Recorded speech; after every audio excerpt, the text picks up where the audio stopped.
Okay, seriously. Back off. Kale scrambled backward through the damp moss and crumbling statuary, kicking loose stones. His voice echoed weirdly in the humid air of the alien temple ruin. Standing over him, holding his missing pair of synth cotton briefs like a war banner, or worse, like a sacred relic, was the most visually arresting and confusing creature he'd ever encountered. Her skin was the color of a deep twilight sky, patterned with shifting constellations of soft, bioluminescent light that pulsed faintly. Lithe, undeniably female in form but utterly alien. Smooth limbs, bare feet gripping the ancient stone, large black eyes that seemed to drink the dim light filtering through the jungle canopy overhead. And a tail. A long, prehensile tail, deep indigo like her skin, tipped with what looked like vibrating, feathery nodules currently twitching with excitement, amusement. Hard to tell. She tilted her head, the constellations on her high cheekbones swirling into new patterns. A low, melodic hum vibrated from her chest, a sound that seemed to resonate directly in Kale's bones. She held up the underwear, again. This, she said, her voice a chime overlaying the hum, surprisingly clear despite the alien cadence. This signifies resonance, deep echo. You are Kale. How the hell did she know his name? He'd been planetside maybe 12 hours, scavenging this supposedly deserted moon, Xantus Prime. Nobody knew he was here. Yeah, that's me, he managed, trying to sound less like a panicked idiot and more like the cynical, senile scavenger he pretended to be. And those are mine. Lost them doing laundry by the waterfall yesterday. Bit embarrassing, actually. You can just toss 'em over. He tried a casual gesture. It didn't feel casual. She didn't toss them. Instead, she lowered the briefs slowly, reverently, bringing them close to her face and inhaling deeply, her eyes closing for a moment. The lights on her skin brightened, shifting from cool blues and greens to warmer golds and pinks. Oh, hell no. Finding is claiming, she stated, opening those vast dark eyes. They locked onto his. The Senteco it calls, it binds. We are bonded now, Kale. Kale stared, bonded, as in hitched, married, because she found his dirty underwear. Look, He fumbled for her name, realized he didn't have one. Miss Glowy Tailthing, with all due respect to your finding customs where I come from, finding someone's lost boxers just means they're clumsy and probably need to do laundry more often. It's not a proposal. Her brow furrowed slightly, the lights there dimming a fraction. Proposal. The word sounded foreign on her tongue. This is not proposal, this is recognition. Fate thread located.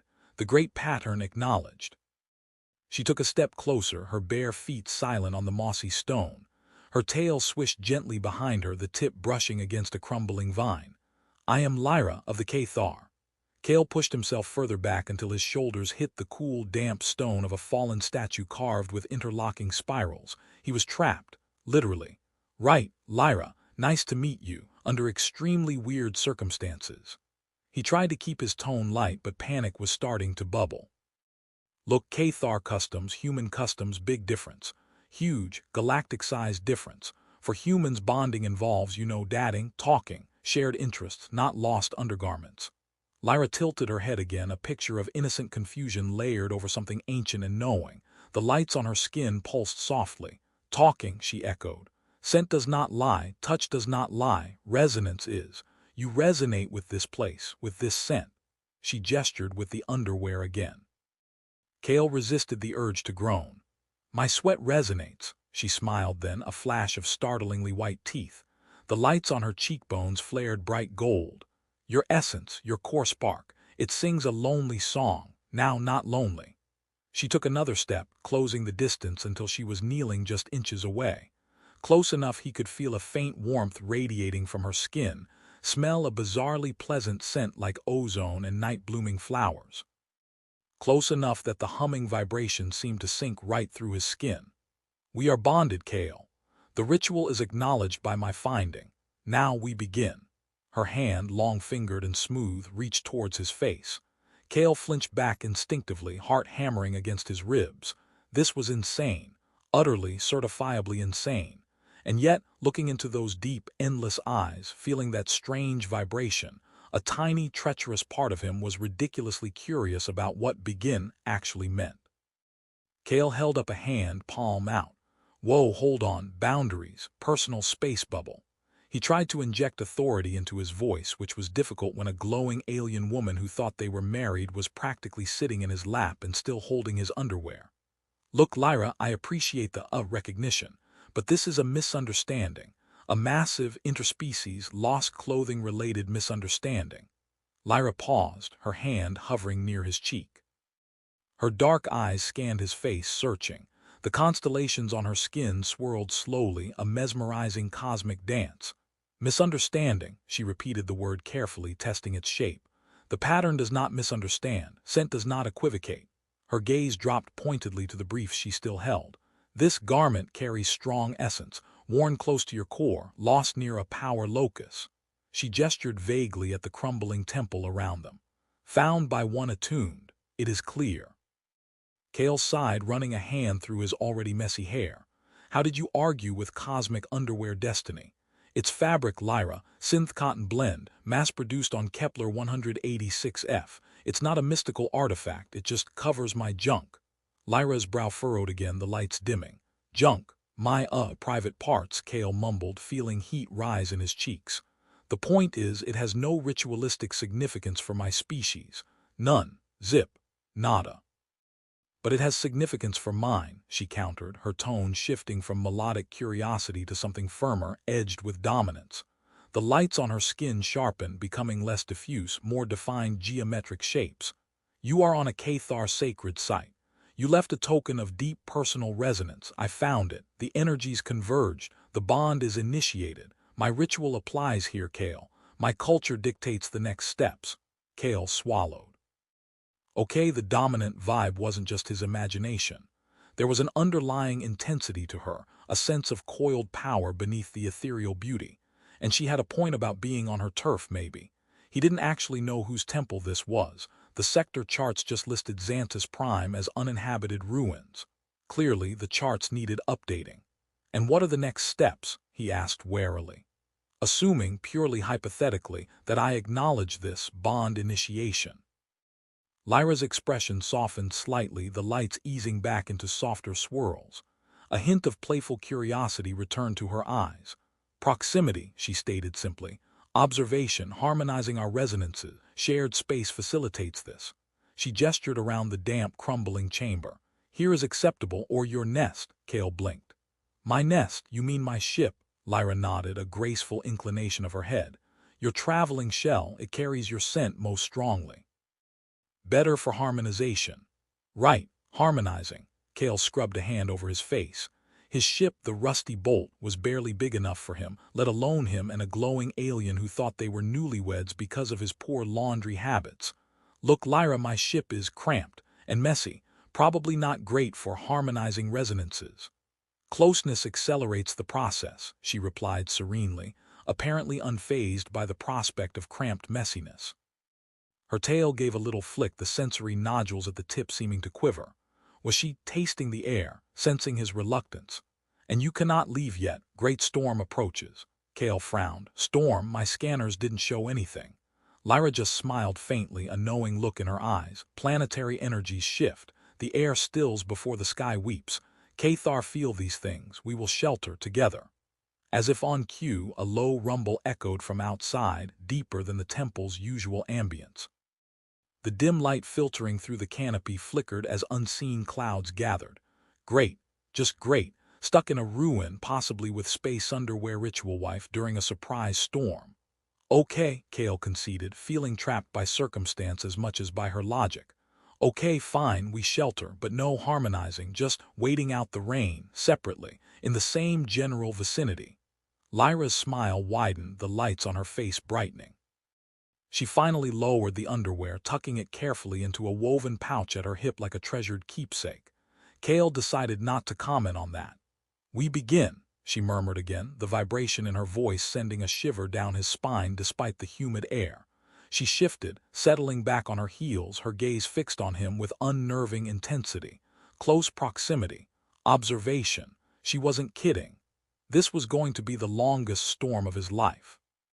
The storm hit with the fury Lyra had predicted. Rain lashed down, turning the jungle outside the temple entrance into a churning green-gray blur. Water streamed through cracks in the ancient ceiling, pooling on the uneven stone floor. Kale had managed to retreat to a slightly drier corner of the main chamber, huddled near his salvaged tech crate, pretending to run diagnostics on a flickering sensor array he'd pulled from a crashed drone. It gave him something to focus on besides the alien woman sitting unnervingly close, watching his every move. Lyra seemed utterly unbothered by the damp or the chill that had crept into the air. She sat cross-legged on a flat stone, her posture perfect, her bioluminescent patterns casting a soft, shifting glow that was now the chamber's primary light source. Her tail rested curled around her, the tip occasionally twitching. She hadn't spoken much since the storm began, content, it seemed, with observation. Kale found it incredibly distracting. Every time he glanced up, those large, dark eyes were on him. Not hostile, not exactly judging, just studying, intently, like he was a fascinating new species of insect she'd discovered, which he supposed he was to her. So, Kale finally broke the silence, needing to disrupt the quiet intensity. "Thar, never heard of you guys, you local to this sector?" Lyra shifted slightly, the lights on her shoulders rippling. "Our home system is distant now." Her voice was soft, tinged with something Kale couldn't quite place. Sadness, nostalgia, we travel, some seek new homes, some remember. Right, vague answers, typical.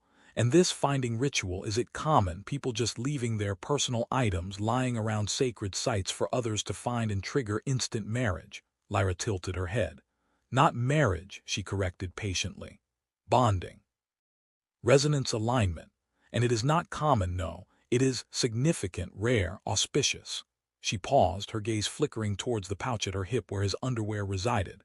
The item must be lost unintentionally. It must carry deep personal scent imprint. The finder must be receptive. The location must hold convergent energies. Many factors must align. The pattern wills it. The pattern sounds like a busybody cosmic matchmaker, Kale muttered, fiddling with a loose wire on the sensor. Lyra made that low humming sound again. Was it amusement? The pattern connects what belongs together, prevents dissonance, ensures harmony. Right now I'm feeling plenty of dissonance, Kale retorted. He risked a glance at her. She was tracing patterns on the stone floor with one long finger, the lines glowing faintly for a moment before fading. You resist the harmony, she observed quietly. Why? Because I like my life uncomplicated, Kale snapped, then immediately regretted his tone. Look, sorry, it's just this is a lot. One minute I'm scavenging for parts to fix my hyperdrive, the next I'm apparently soul-bonded to an alien I just met because of laundry day. Lyra looked up, her expression unreadable in the shifting light. Your life is not uncomplicated, Kale. Your sense-song carries loneliness, a seeking echo, a guarded heart afraid of shattering. Kale froze, the sensor forgotten in his hands. How could she know that? Read that from his scent. It felt deeply invasive, yet disturbingly accurate. He quickly threw his walls back up. You don't know anything about me. I know your resonance, she replied simply, her gaze unwavering. It called to me from across the ruins, clearer than any voice. She unfolded herself gracefully and moved closer, stopping just outside his self-proclaimed personal space bubble. The ozone and flowers scent intensified. Why guard so fiercely what longs to connect? Kale swallowed, his throat suddenly dry. Her proximity was magnetic, her alienness both jarring and incredibly alluring. The soft glow from her skin illuminated the sharp lines of her face, the curve of her neck, the intricate shifting patterns that seemed to echo the swirling storm outside. Because connections get messy, he said, his voice rougher than intended. People leave, or get hurt. Easier to just keep moving.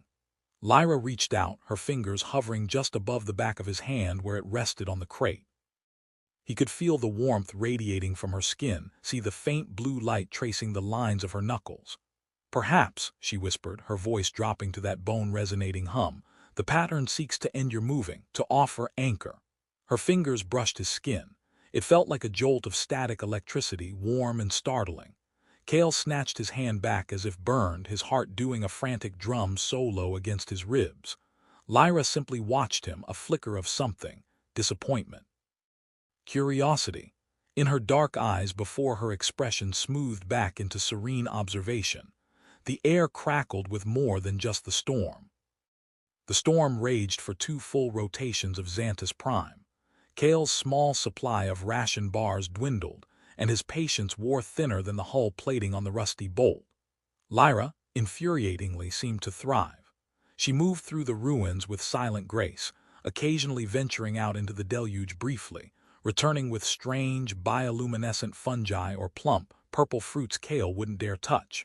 She offered them to him with quiet insistence. He stuck to his nutrient paste. Their conversations remained stilted, circling the same core issues: his resistance, her certainty about their bond. The forced proximity was doing strange things to his head. He started noticing the subtle shifts in her glow that corresponded to her moods: soft blues for contemplation, bright golds for amusement, usually at his expense, sharp reds when a particularly loud thunderclap startled her. He learned the cadence of her humming, the way it deepened when she spoke of the pattern or her lost home. He also learned she was incredibly nosy. She'd examine his tech crate with intense curiosity, asking questions about his tools, his ship components, his scanning equipment. Her fingers would trail over the metal casings, and sometimes where she touched, faint lights would flicker within the devices, much to Kale's alarm. "Hey, careful with that. That's a salvaged nav compensator, probably worth more than this entire temple." Lyra withdrew her hand, though her expression was unrepentant. "It feels discordant, stressed metal. It's stressed because it was part of a freighter that flew into an asteroid field." She tilted her head. "You gather broken things. I'm a scavenger, it's what I do. Find stuff people leave behind, fix it up, sell it on." "Like the garment?" she asked, her eyes twinkling with that damned golden light of amusement. Kale groaned. "Are we back to the underwear?" "It is the anchor of our bond," she replied solemnly, though the twitch at the corner of her mouth betrayed her. "A most foundational garment." He was starting to suspect she enjoyed teasing him. It was a subtle shift, a playfulness beneath the serene, ritual-bound exterior. It made her less intimidating and annoyingly more attractive. One evening cycle, huddled near a pitiful fire Kale had managed to coax from damp wood, a section of the temple roof groaned ominously under the relentless assault of the storm. Dust and small pebbles rained down. Instinctively, Kale grabbed Lyra's arm, pulling her closer to the relative shelter of a massive, overturned altar. Her skin was warm and smooth beneath his fingers, the contact sending that familiar jolt through him. She didn't pull away. Instead, she looked up at the groaning ceiling, then back at him, her expression serious. "The structure weakens."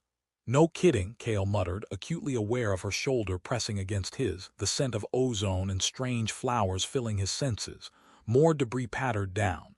"We should move deeper in, maybe find a more stable chamber." Lyra nodded. "There is a passage behind the Skywatcher effigy. It leads down." She extricated her arm gently from his grasp, but her fingers brushed his as she did, a fleeting contact that felt deliberate. She rose and moved towards a towering, multi-limbed statue Kale hadn't paid much attention to. Following her, Kale felt a new tension enter their dynamic.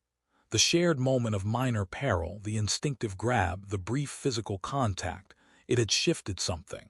The air felt thicker, charged with more than just humidity. Lyra found a seam in the stone behind the statue, pressing specific points. With a low grating sound, a section of the wall pivoted inward, revealing a dark, narrow staircase descending into blackness. A cool, dry draft whispered out. "This way," Lyra said, stepping towards the opening. Suddenly, a screech echoed from the main chamber entrance, cutting through the roar of the storm. Not thunder. Animal. Kale spun around, grabbing the heavy-duty hydrospanner he kept clipped to his belt. 3 figures stood silhouetted against the gray, rain-lashed entrance. Low-slung reptilian with glowing yellow eyes and wicked-looking claws. Zentusian slashers. Vicious pack hunters, territorial and definitely not supposed to be active in this kind of weather unless starving or disturbed. They hissed, saliva dripping from elongated jaws, their eyes fixing on Lyra's glow. "Ah, crap," Kale breathed. "So much for a quiet storm shelter." Lyra went utterly still, her body tensing. The lights on her skin extinguished instantly, plunging their corner of the temple into near darkness, save for the fire's flicker and the slasher's predatory eyes. Her tail lashed once silently. "Down," she whispered, her voice tight, urgent. "Quickly." She pushed Kale towards the hidden passage.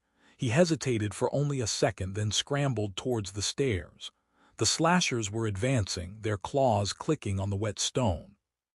Cale practically fell down the first few steps, Lyra right behind him, pulling the stone door shut with a heavy thud just as the first slasher lunged towards the opening. Darkness slammed down, absolute and suffocating. The only sounds were their ragged breathing and the distant, muffled roar of the storm and the angry screeches of the creatures outside. "Your fire," Lyra whispered, her voice unnervingly calm beside him in the blackness. "It drew them." "Great. Add attracts apex predators to the list of reasons my life is complicated," Cale grumbled, fumbling for the small emergency light clipped to his jacket. He flicked it on, casting a narrow, wavering beam down the stone steps. They were steep, worn smooth by time, descending into the unknown belly of the temple complex. "Are they likely to get through that door? Stone is thick, but they are persistent and hungry," Lyra replied. Her bioluminescence flickered back on, a soft, controlled blue-green glow that pushed back the oppressive darkness far better than his weak beam. In the ethereal light, he could see the tension in her posture, the slight tremor in her hands. She wasn't as fearless as she projected. "We should keep moving," she urged, already starting down the steps. Cale followed, his light beam dancing ahead, revealing walls covered in faded carvings, spirals, constellations, figures that looked unnervingly like Cathar. This place was definitely hers or her ancestors'. The air grew cooler, drier, tasting of dust and stillness. After descending for what felt like forever, the stairs opened into a vast, circular chamber. High vaulted ceiling lost in shadows, intricate patterns inlaid on the floor, and in the center, a raised platform bathed in a soft, intrinsic light emanating from the stone itself. It felt sacred, important. Lyra stopped at the edge of the chamber, her glow brightening slightly as she surveyed the space. A deep sigh escaped her, heavy with emotion. "The resonance core," she breathed, all clear in her voice. "I felt its pull, but I did not know." Cale swept his light around. Strange crystalline structures dotted the chamber walls, pulsing faintly in sympathy with Lyra's own light. The air hummed with a low, almost subaudible frequency, the same vibration he sometimes felt from Lyra herself, but magnified 1,000 times. It made his teeth ache. What is this place? A place of connection, amplification, where the Cathar once harmonized with the stars, with each other. Her voice was thick with unshed tears. Before the sundering, before the scattering. She walked slowly towards the central platform, her bare feet silent on the glowing floor. Cale followed, hesitant to intrude but drawn by the palpable energy of the room and her raw emotion. This felt intensely personal. He saw her reach out, her hand hovering over the luminous stone of the platform. Her own light flared, mirroring the patterns beneath her fingers. The ambient hum in the chamber intensified, resonating through Cale's bones, making his vision swim. It wasn't painful exactly, but overwhelming, like standing too close to a massive speaker cone broadcasting emotions instead of sound. He saw Lyra stagger, her hand flying to her temple, her glow flickering erratically. "Lyra, what's wrong?" He moved towards her, concern overriding his usual caution. "Too much," she gasped, sinking to her knees on the platform. "So much sorrow, echoes, loss." The chamber seemed to be feeding her emotions back to her, amplified, trapping her in a feedback loop of ancestral grief. Her light was flashing wildly now, painful bursts of red and fractured white. Cale reached her side, kneeling beside her. Hey, look at me." He gripped her shoulders, trying to ground her. Her skin felt feverishly hot. The chaotic light pulsed against his hands. "Focus on me, okay? Right here, now." Her wide, dark eyes, swimming with tears and reflected light, struggled to focus on his face. The overwhelming hum seemed to lessen slightly, or maybe he was just getting used to it.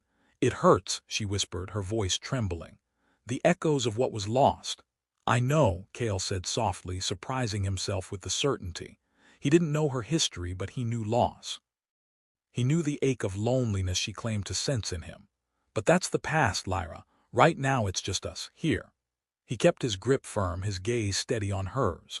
Her erratic pulsing began to slow, the colors softening, coalescing back towards blues and greens. The overwhelming hum in the chamber seemed to recede, responding to her calming state. She leaned into his hold slightly, her breathing evening out.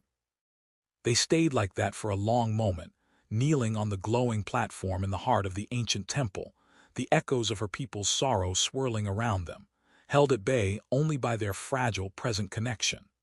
The air was thick with adrenaline, shared vulnerability, and an intensity that had nothing to do with ritual or lost underwear, and everything to do with the frightened living beings they were, finding solace in each other's presence.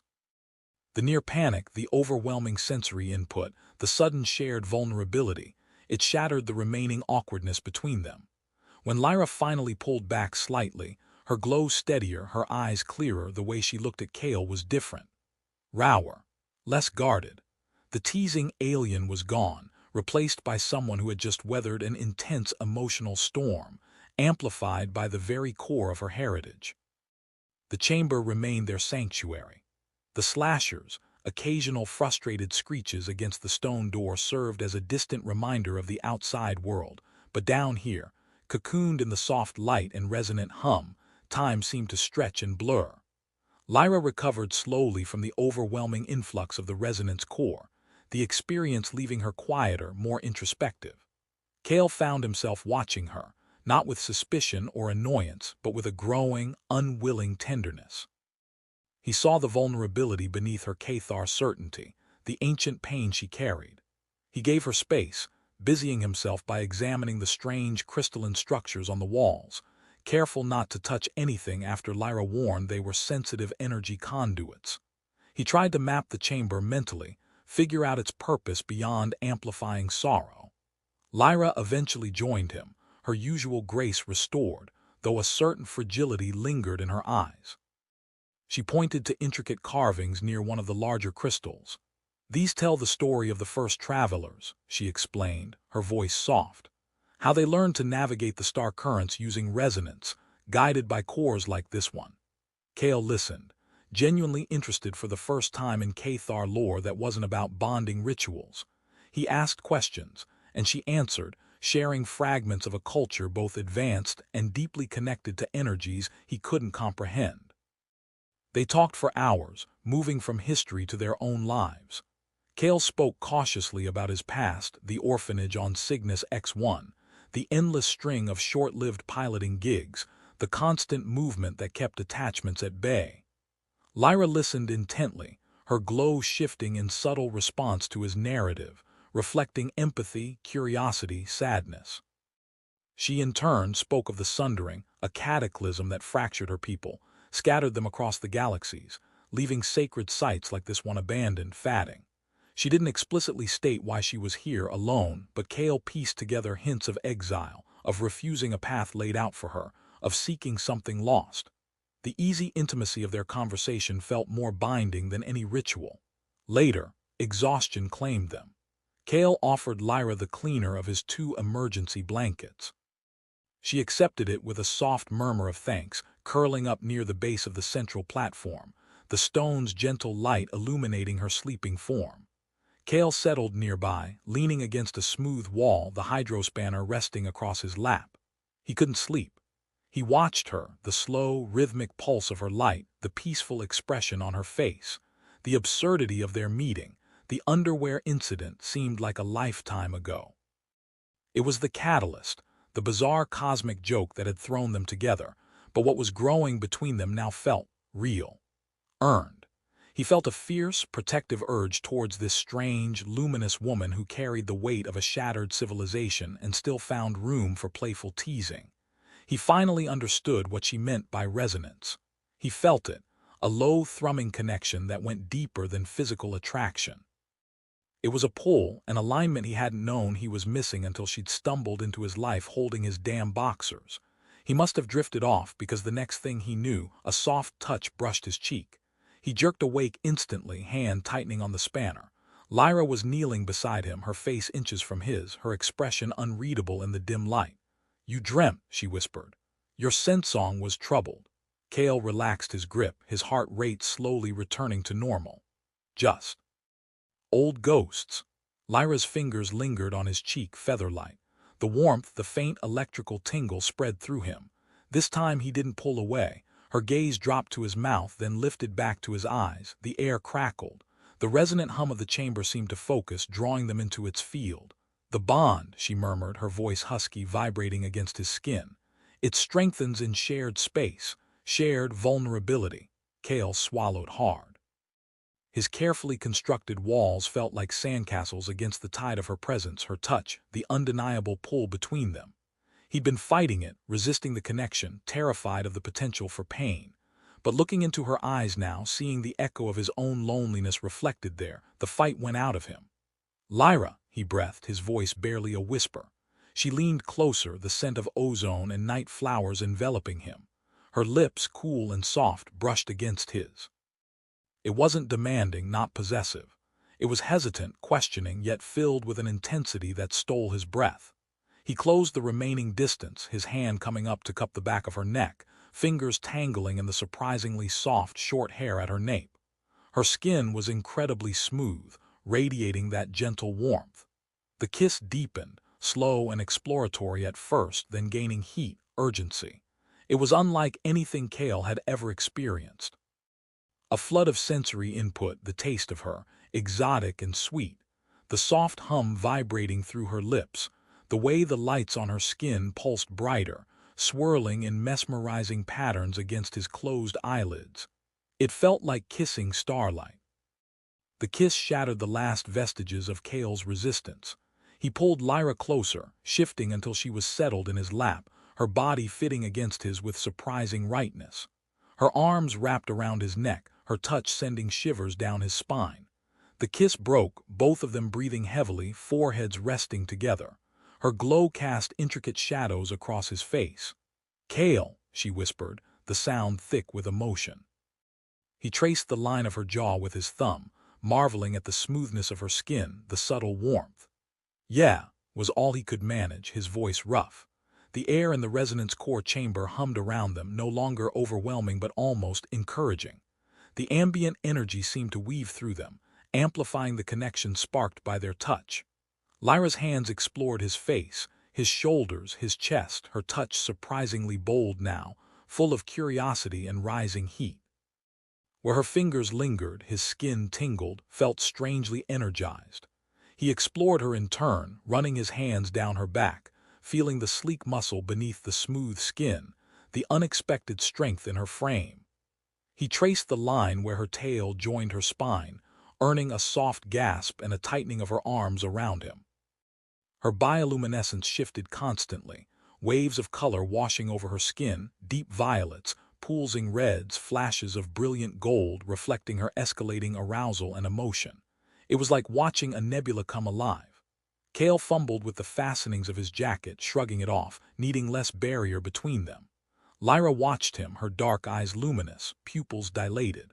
She reached for the hem of his shirt, her fingers brushing the skin beneath.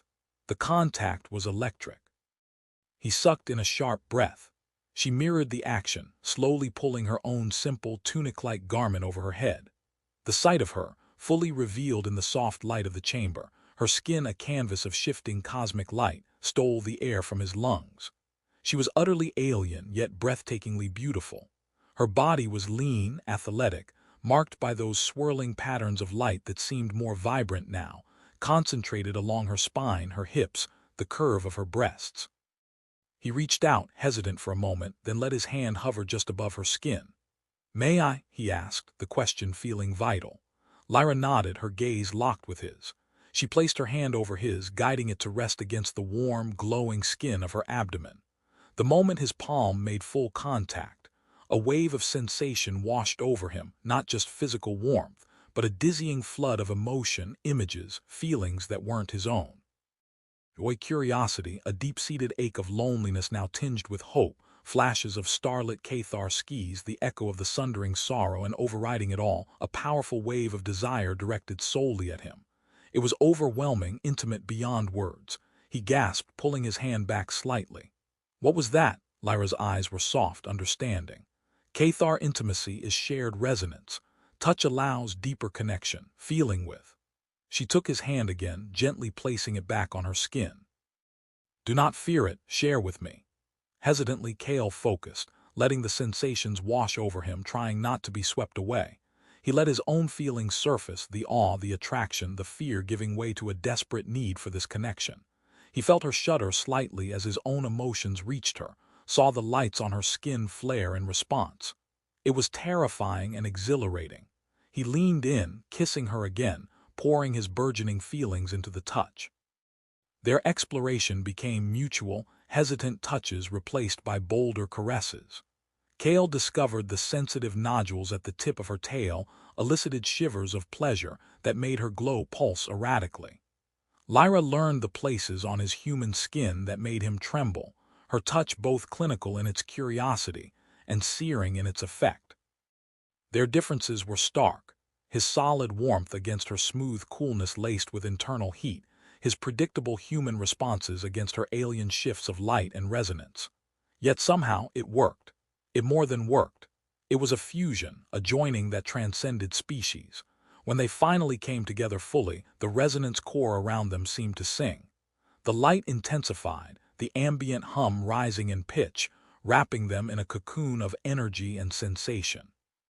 Kale cried out, overwhelmed by the physical pleasure mixed with the raw feed of Lyra's emotions, her joy, her relief, her sense of finding. He felt her climax not just in the tightening of her body around his, but as a brilliant flash of pure white light that pulsed through her skin and into his very being, a shared moment of shattering intensity that left them both trembling, breathless, and utterly fused in the sudden, echoing silence. Afterward they lay tangled together on Kale's discarded jacket and Lyra's blanket, the ambient light of the chamber casting a soft glow over their cooling skin. Lyra's bioluminescence had settled into a gentle, rhythmic pulsing of deep blues and greens, calming and serene. Kale stroked her hair, feeling the fine texture, still reeling from the intensity of their joining. It wasn't just sex, it was communion. He felt her history, her loneliness, her hope. He wondered what she had sensed from him. Lyra stirred, turning her head to look at him, her dark eyes soft. "Your song is less guarded now," she murmured, tracing a pattern on his chest with one finger. The touch still sent faint echoes of feeling through him, but gentler now, familiar. "Yeah, well," Kale managed, his voice still thick. "You kind of blasted the walls down," she smiled faintly. "Was it unwelcome?" "No," he admitted readily. "It was a lot, but not unwelcome." He paused, searching for the right words. "I've never felt anything like that, sharing everything." "It is the Cathar way," she said simply. "To truly bond is to truly know. No walls, no secrets held back by flesh alone." She shifted, propping herself up on an elbow to look down at him. "I felt your past echoes, the solitude, the fear of anchoring." Kale met her gaze, unable to hide now even if he wanted to. And I understand why you resisted," she said softly. "But the pattern it does not choose lightly." It saw the resonance beneath the fear. She leaned down and kissed him gently, a gesture of comfort and acceptance that resonated deeper than the chamber's hum. They lay in comfortable silence for a while, simply holding each other, the earlier intensity replaced by a profound sense of peace. Kale felt more grounded, more present than he had in years. The constant urge to keep moving, to stay detached, had quieted. For the first time, staying felt possible, desirable even. Eventually, practicalities intruded. Kale's stomach rumbled loudly, breaking the spell. Lyra laughed, a clear, melodic sound that echoed slightly in the vast chamber. The lights on her skin sparked with gold. "Even bonded mates must sustain the body," she teased, pushing herself up. Kale grinned, feeling absurdly light. "Yeah, well, harmonizing resonances apparently works up an appetite. Got any more of those weird purple fruits?" As Lyra retrieved the fruits she'd gathered, Kale sat up, pulling on his shirt. He noticed the pouch at her hip. "So," he started, gesturing towards it. "The anchor garment, still required for the bonding, or—" Lyra followed his gaze and picked up the pouch, retrieving the synth cotton briefs. She held them for a moment, then looked back at him, a serious expression replacing her amusement. "The finding initiated the ritual," she said. "What followed, what we just shared, that sealed it. By Cathar ways, Kale, we are truly bonded now. Mates." Kale met her serious gaze. A few days ago, that declaration would have sent him running for the nearest escape pod. Now it felt right, solid. "Okay," he said quietly, holding her gaze. "Okay, mates." A slow smile spread across Lyra's face, lighting her up from within. The constellations on her skin flared with brilliant, joyous light. She carefully folded the underwear and offered it back to him. "A relic of the beginning," she murmured. Cale took it, feeling foolish but also strangely touched. He tucked it into his pocket. Just then a heavy scraping sound echoed from the top of the stairs, the stone door. Both Cale and Lyra froze, the peaceful intimacy shattering, the slashers or something else. "They are through," Cale whispered, grabbing his hydrospanner. Lyra listened intently, her head tilted, her glow dimming slightly. No, different resonance, heavier, metallic echo. Her eyes widened almost imperceptibly. Cathar Tech signatures. Faint but present, Cale's blood ran cold. "Your people," Lyra nodded slowly, her expression hardening. "Not rescuers, Cale, hunters. They hunt those who defy the ordained path, those like me." The implication hung heavy in the air. Their sanctuary was about to become a trap. "Hunters? Why are they hunting you?" Cale demanded, scrambling to his feet and pulling on his boots. The scraping sound from above grew louder, punctuated by a low, mechanical whine. They didn't have much time. Lyra was already moving towards the opposite side of the chamber, her eyes scanning the walls. "I refused an assigned bonding, a political match meant to consolidate power among the scattered fleets. Worse, I sought knowledge from the old ways, from places like this, knowledge they deemed dangerous." Her voice was tight with urgency. "They believe rogue resonance seekers like me threaten the fragile stability we have left. They enforce conformity, ruthlessly. So much for harmony and cosmic patterns," Cale muttered grimly, checking the charge on his emergency light. "Sounds like standard political bullshit galaxy-wide." "Their methods are thorough," Lyra said, stopping before a section of wall covered in complex interlocking spirals. She placed her hands on specific points, her own light pulsing in sync with faint lines appearing on the stone. "There should be another way out. These old cores often had escape routes." The scraping stopped. A heavy thud echoed down the stairs, followed by booted footsteps. Cale risked a glance back towards the entrance. Light spilled down the staircase, harsher, colder than the chamber's glow. Figures were descending. He could make out Cathar forms, but clad in dark, armored suits, carrying weapons that looked disturbingly efficient. "Lyra, hurry!" Lyra pressed harder on the wall, frustration clear in the sudden spike of red light across her shoulders. "It's sealed by a resonance lock, requires precise frequency alignment." "Can you do it?" Cale asked, moving to stand protectively between her and the advancing hunters. There were 3 of them, fanning out as they reached the chamber floor, their movements disciplined, predatory. Their own bioluminescence was suppressed or masked by their armor, giving them an eerie, unnatural stillness. "Found her," one of them stated, the voice flat, electronically modulated. "And the outworlder she resonates with, predictable deviancy." Lyra ignored them, closing her eyes, concentrating fiercely. The humming in the chamber intensified around her, focusing. Cale gripped his hydrospanner, knowing it was laughably inadequate against their weapons, but it was all he had. "Look, fellas," Cale called out, trying to buy time, projecting bravado he didn't feel. "Bit rude to interrupt, we were just harmonizing." The lead hunter raised his weapon, a sleek rifle that hummed ominously. "Step aside, human. The exile Lyra is designated for reintegration. Your interference is irrelevant." "Doesn't feel irrelevant to me," Cale shot back. "We're kind of a package deal now. Cosmic underwear bonding, you know how it is." He was babbling, stalling, hopping. Lyra could work a miracle. Behind him he heard her gasp, felt a surge of energy pulse from the wall she touched. The Cathar hunters tensed. "She's accessing the core systems," the lead one barked. "Stop her." They raised their weapons to fire. Just as they did, Lyra slammed her palm against the wall. A section beside her slid open with a grinding groan, revealing another dark passage. Simultaneously, the resonance core platform flared with blinding white light. A wave of pure sonic and resonant energy blasted outwards, hitting the hunters like a physical blow. They staggered back, crying out, weapons clattering to the floor as the energy overloaded their suits, dampeners, and likely their own Cathar senses. "Now, Cale!" Lyra grabbed his arm, pulling him towards the new opening. Cale didn't hesitate. He scrambled after her into the darkness as the energy wave subsided, leaving the hunters momentarily stunned and disoriented. Lyra slapped a control on the inside of the passage, and the stone door slid shut, plunging them into blackness once more, the angry shouts of the hunters muffled behind thick stone. They ran, stumbling through the rough-hewn tunnel, Lyra creating just enough light for them to see. Cale's heart hammered against his ribs, adrenaline singing in his veins. They were alive. They were together, and they were officially fugitives. "Where does this go?" Cale panted as they navigated the uneven floor. "Away from the main core," Lyra replied, her breathing also heavy. "Emergency tunnel should lead towards the surface further down the ravine." She glanced back, her face grim in the faint glow. "They won't give up easily. They know we're bonded now. That makes us both targets." Cale squeezed her hand.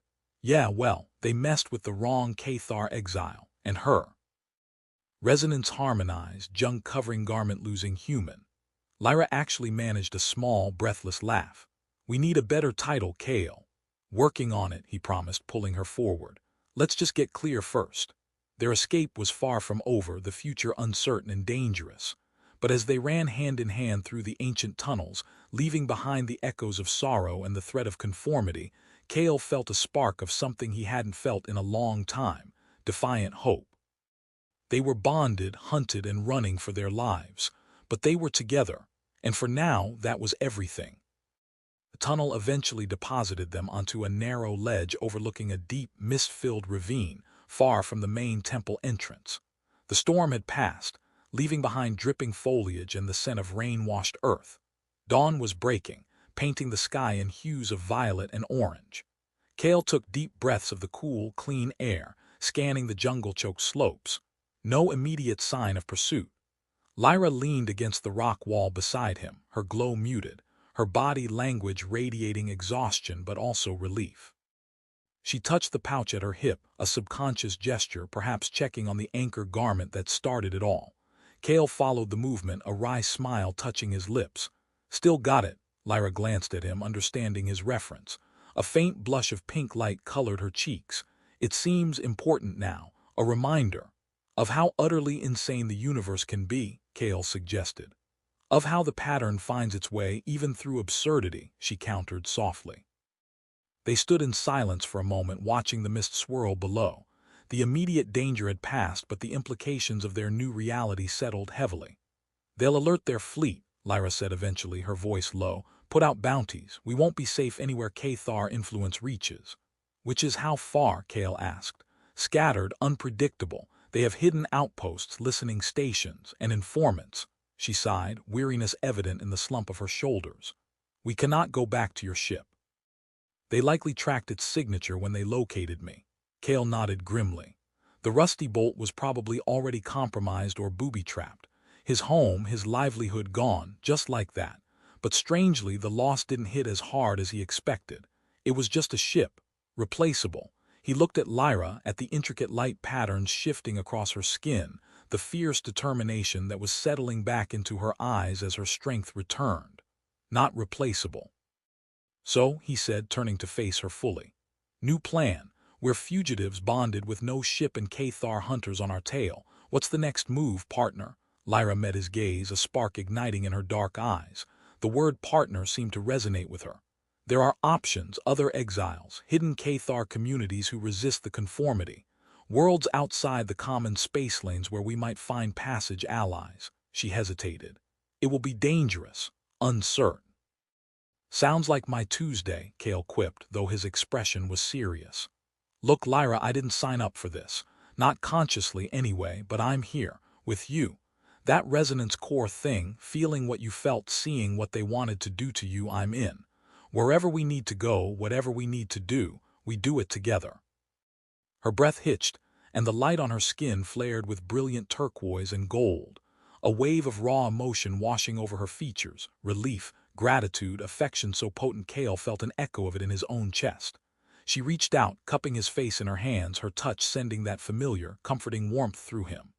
"You truly accept the bond, knowing the danger, knowing what it means to stand with a Cathar exile." "I accept you, Lyra," Cale said firmly, covering her hands with his own. "The bond, the danger, the hunters, the weird cosmic underwear thing, it's all part of the package now, right? Besides," he added, a grin spreading across his face, "life was getting kind of boring anyway. Lyra laughed, the sound bright and clear in the morning air. She leaned in, pressing her forehead against his, her light pulsing softly. "My Kale," she murmured, the endearment sending a ridiculous thrill through him. "Your resonance sings a brave song now, a song of belonging." They stood there for a long moment, anchored to each other on the precipice of an unknown future. The challenges ahead were immense, the odds likely stacked against them. But the fear Kale had lived with for so long, the fear of connection, of staying, had finally been replaced by something stronger. Looking at Lyra, feeling the steady thrum of her presence, the shared strength that flowed between them, he knew he wasn't alone anymore. The pattern, or maybe just sheer cosmic luck, had thrown them together in the most bizarre way possible, but what they had forged in the heart of that ancient temple under threat and amidst amplified emotions felt undeniably real, deeply binding, and worth fighting for. He pulled her close, burying his face in her hair, breathing in her unique scent. "Okay, partner," he whispered against her skin. "Let's go find us a future." Lyra held him tightly, her light flaring protectively around them like a personal dawn against the encroaching shadows. Their journey had just begun.